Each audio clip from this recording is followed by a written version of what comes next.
My friends, are you a gamer by any chance? Oh, you are. Cool. That's awesome. Do you like video games?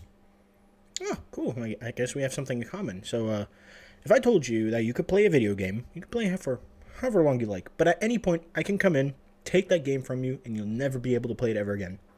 Would you like that? No? Oh, well, what if I told you who gives a crap, and I'm going to do that to you anyway?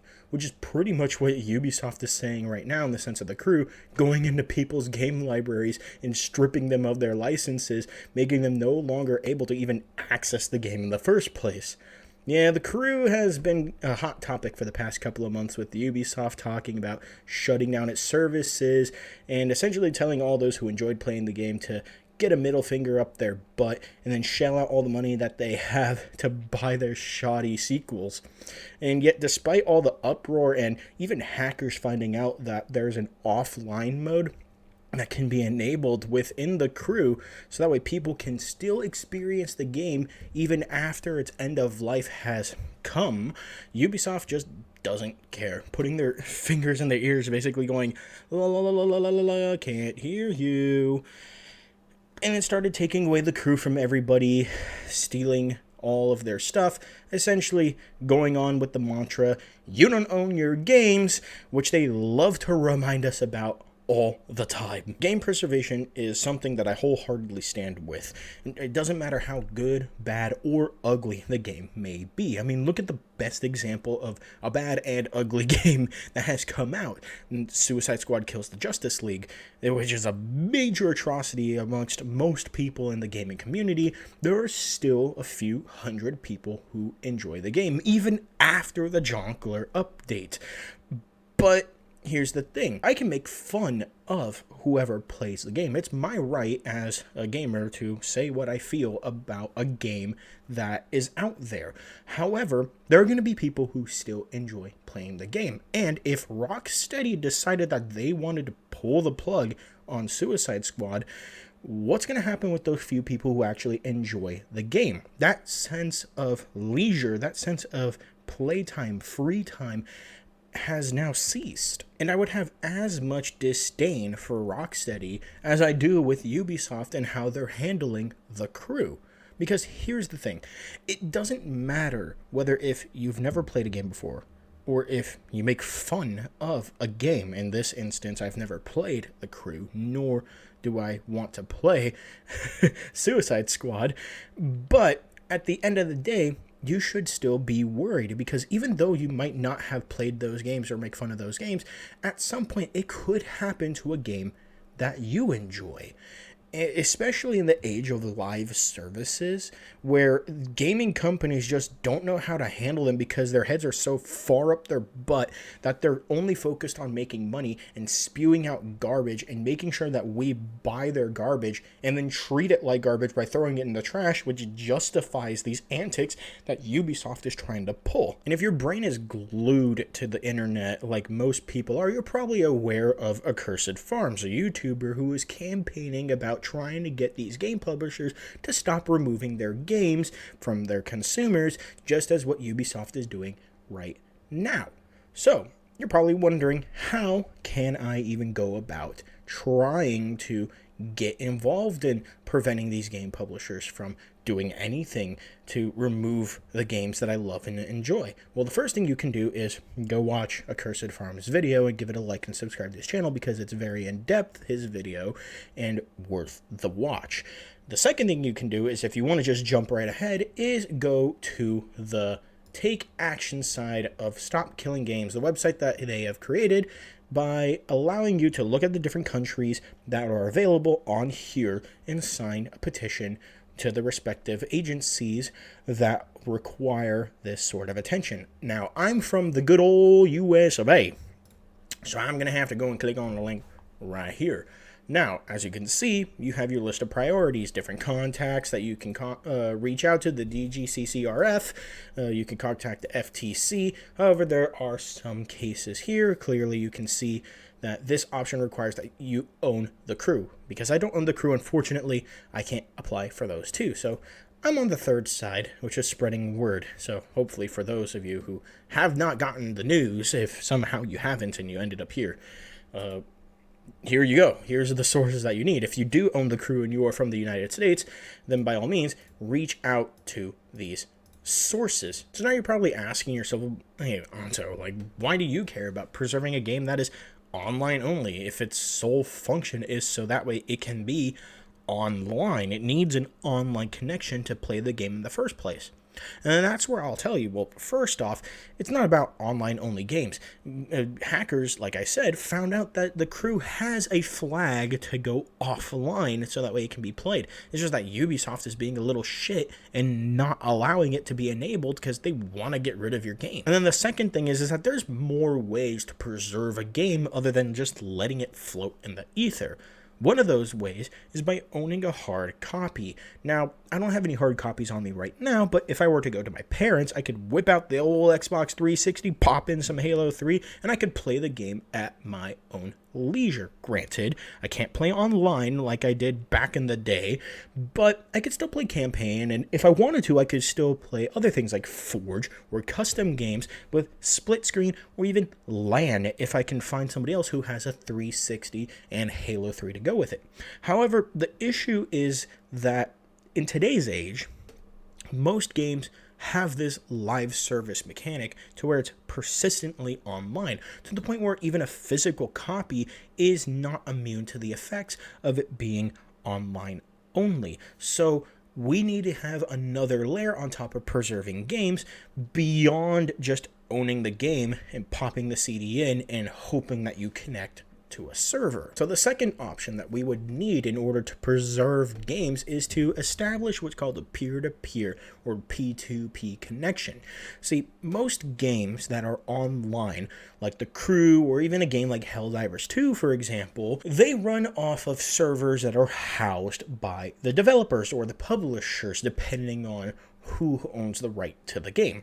When you connect to their game and play online, you are connecting to a computer on their side that allows you to connect to other people, establishing those connections. But what happens when they take down those servers? Well, you can't play online anymore. The ability to be able to use the game as it's intended ceases to exist. You no longer have a functionality that is required to play the game. Now, what happens with P2P? Well, we cut out the entire middleman, in this case the publishers or the developers, and make you or another person who has a better connection the host of the server. And that just makes things a lot easier, not just for the company that owns the game, but for the user themselves, because now they are the ones who can establish the connections amongst other people, and they can be the ones that can enjoy the game at their own leisure without the need of these companies above them to let them know when they cannot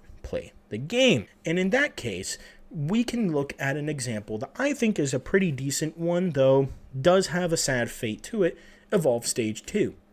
And if I triggered some of you guys, I'm sorry. I should have probably put a trigger warning at the beginning of this video. But Evolve Stage 2, for anybody who has ever played that game, had a pretty tumultuous launch. That game died pretty much as soon as it came out, and it had a lot of problems with it. Initially, the asymmetry of the game was very off balance. They couldn't exactly figure out how to get the game to function properly. But even despite that, the game was still relatively fun, to the point where eventually people started dropping off, and in order to bring people back, they made the game free to play, turned it into Evolve Stage 2, and added new creatures and characters reskinned with different abilities. That didn't matter. The game still died. But here's the thing. The game was still available to people who wanted to play. You could only pretty much do AI versus AI style games, though, because the main functionality of it was playing online. However, in 2022, keep in mind, I want to remind people that the game pretty much shut down in 2018, give or take. But in 2022, 2K, the publisher, allowed peer-to-peer for those who still wanted to play Evolve Stage 2, which gave a bit of a revival to the game. It allowed people to establish Discord servers to reach out to others who enjoyed playing the game and create little lobbies that they could establish amongst one another to continue enjoying the game as it was intended to play. Now, unfortunately, in July of 2023, 2K pulled the plug once again and pretty much said, hey, like, we're done. We're not doing this again. And it kind of sucks because now those people have been restricted from playing their game that they love and are going back to basically being in the Stone Age. However, it seems like you can sort of get around this by changing the properties in Steam to a legacy version of Evolve, and you can still establish a peer-to-peer connection and play the game pretty much as a 1.0 version with your friends online. Now, the next two ways on how we can preserve games is a bit taboo in the sense of the gaming industry. See, the problem with maintaining player bases and offering these games and then stripping them from the player base is that all it does is it encourages people to wish to play the game and start leaning towards illegal or frowned upon practices, and that being emulation and piracy.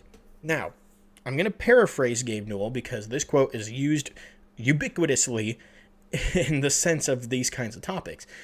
Piracy is a service issue. If a gaming industry can provide a better service than what piracy can, then of course people are going to choose to support the industry because, one, it is a legal means of being able to obtain your product, and it helps engage in capitalism, so that way the money goes towards these companies, so that way they can continue to preserve the life of the game.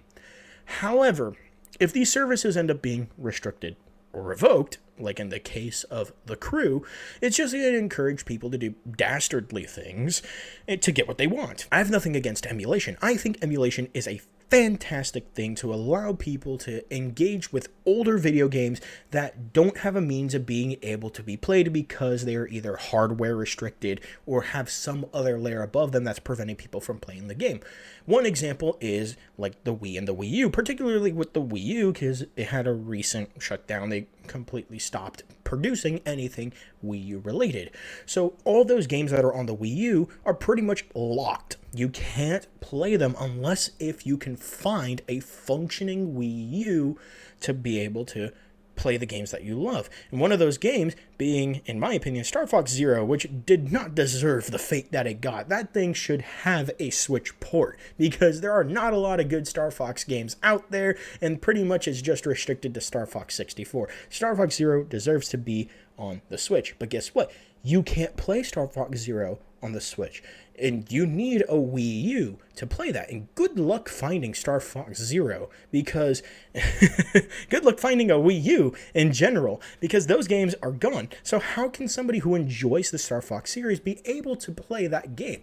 Well, emulation is a solution to be able to play these games that are restricted from being used. It allows people to open up and have the ability to play the games that they want to play simply because they enjoy the IP or enjoy that style of game.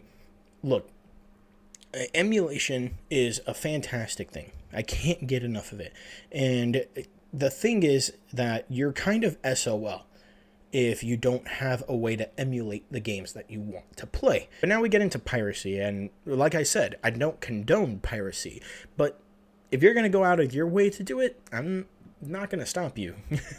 I used to sail those flags back in the day, especially when I couldn't afford to buy video games.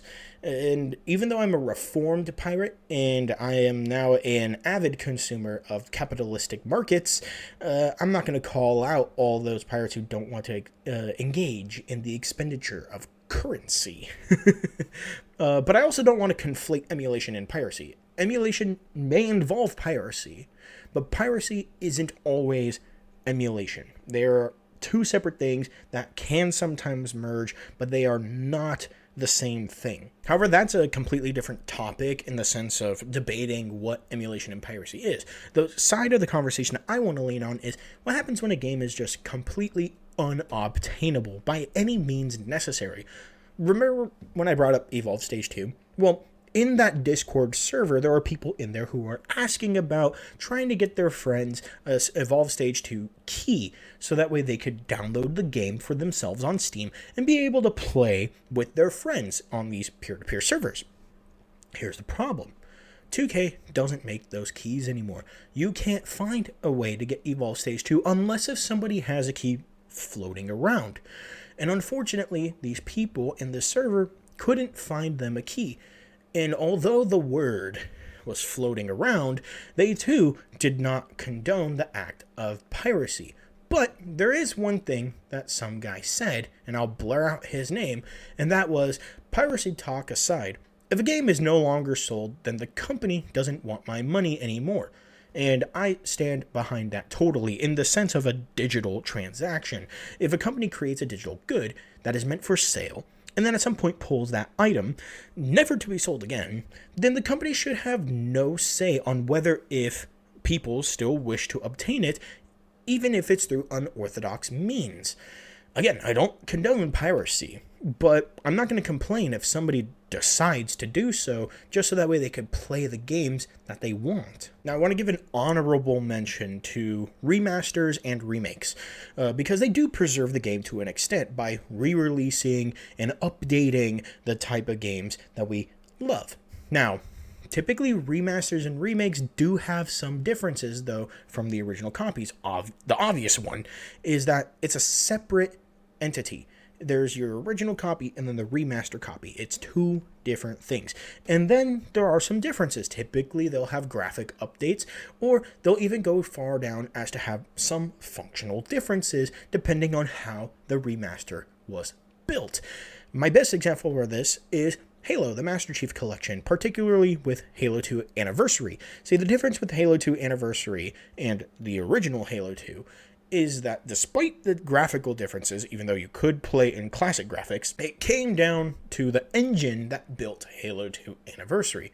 See, when the game was released, it was put on the Xbox One, and the biggest tout of the game was that it would have 60 frames per second across all the titles. Well, that 60 frames per second ended up affecting the game as a whole in the sense of speedrunning, because there are some tactics that were so dependent on Halo 2's engine, the original Halo 2, that it sort of had to change how people played the Halo 2 Anniversary version to where it had to have its own category because it was functionally different. Things like sword lunging from across the map could not be done anymore simply because the engine that built Halo 2 Anniversary no longer allowed it. That's changed as of recent, but it's still an example to showcase that there is a difference between original copies and remasters. Now, does Halo 2 Anniversary or MCC as a whole replace all of the original titles? Obviously not. You can still whip out the 360 and put Halo 3, Halo 3 ODST, Halo Reach, Halo 4 if you really wanted to, into your 360 and play those games independently, and whether if it's campaign, custom games, and whatnot. So even though remasters and remakes do exist, preserving the essence of the game, they're not really preserving the original releases, because the original releases are still there. They are preserved. But remasters still preserve the game as a whole by breathing new life into them within the modern era. And then finally we get into my last topic on how games can be preserved. Now, I want to make this clear. There are definitely multiple ways that a game can be preserved, not just with the examples I listed above. But as we start to go through all the examples, it really dwindles down based off of what other ways that games can be kept alive.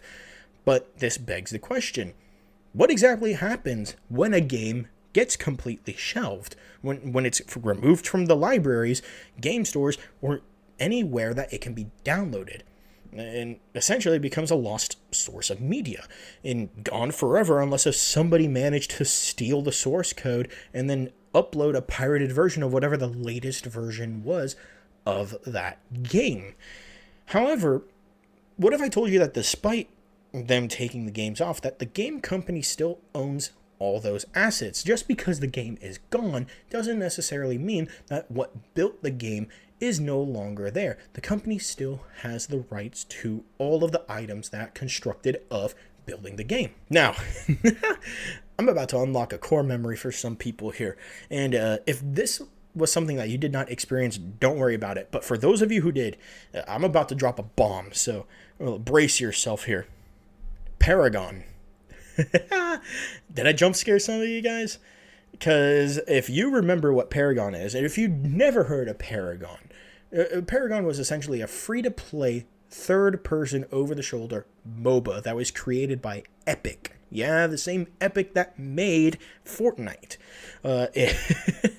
It was a very different way on how MOBAs were played, because most MOBAs typically are like a bird's eye view, somewhat similar to like how League of Legends or Dota 2 plays. However, in my experience from when I played the game, that game was pretty bad. It did not really function all that well, in my personal experience.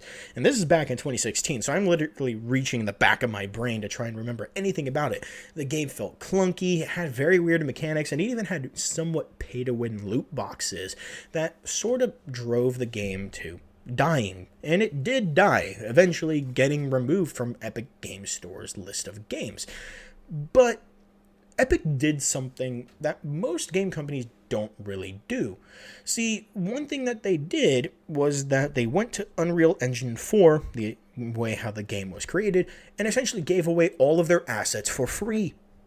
$17 million worth of assets for free for people who have a level of proficiency of making games using the Unreal Engine to take those assets and create whatever they want out of it. And they did, to the point where the people were making clones of Paragon. Something like Paragon the Overprime, which unfortunately is going to be closing its doors within a week from this recording. Or Predecessor, which is a fully functioning and, dare I say, much better version than Paragon ever was. So then you're probably asking yourself, well, Anto, this technically isn't game preservation because Paragon is dead. Paragon can't be downloaded again. It is ceasing to exist. So how does this preserve the game? And I would tell you, you're right. This technically isn't game preservation. But what does make this applicable is the fact that Epic allowed people to have all of the assets to a game that they created, because Epic knew that they're not really going to do anything with what they have. They'd rather give it to the community who loved the game and create something out of it. Make their own versions of Paragon that people can enjoy, that could be even better than the game that they made.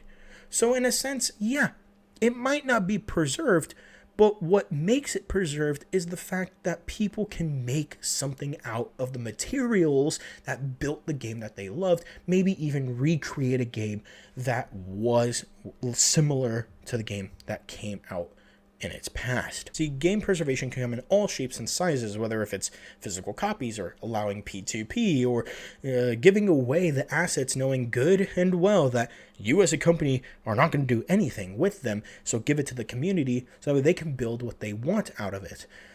It doesn't strictly have to be maintaining the 1.0 version of a game.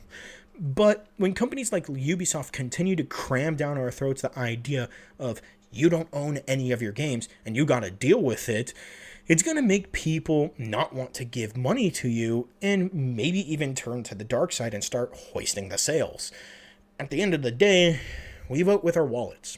And if we can't get our governments to do anything about maintaining our video games and ensuring that this media does not get lost, the next best thing is to not give these companies any money whatsoever. Because all they're going to do is just continue to remove the games that we love and play without any means of maintaining that material. If there's one thing that I have to leave you guys with is this, that you should care about things like The Crew being delisted and removed from people's libraries. Just because you might not have cared about The Crew doesn't mean that one day these types of situations will happen to a game that you love too. With that, leave a like on the video if you like this kind of stuff. Comment down below. What is a game that you played in the past that you might want to see be living once again? Subscribe to the channel if you like this kind of content. I will catch all of you guys later. Peace.